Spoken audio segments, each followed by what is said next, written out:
এই অসমৰ সোঁমাজেৰে বৈ যোৱা মহাবাহু ব্ৰহ্মপুত্ৰ, যিখন মহাবাহু ব্ৰহ্মপুত্ৰৰ পাৰতেই গঢ়ি উঠিছে অসমীয়া জাতিৰ জীৱনধাৰা।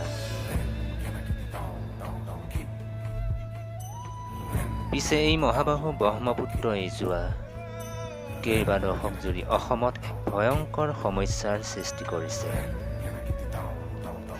কালৰূপী বানপানীয়ে ধান কাললৈ ভূক্ষেপ নকৰি বলগতে বহু অঞ্চল সমুদ্ৰত পৰিণত কৰিছে। বহু কষ্ট আৰু অৰ্থৰ বিনিময়ত গঢ়ি তোলা মথাউৰি বলগতে ভাঙি ছিঙি নিঃশেষ কৰি নিয়ে এই বৰিয়া বানে। ব্ৰহ্মপুত্ৰৰ বাঢ়নী পানীয়ে বছৰত ২-৩বাৰকৈ আহি বাৰে বাৰে ধ্বংসলীলাৰ সৃষ্টি কৰি দুখীয়া কৃষকৰ বুকুত কুঠাৰ মাৰে।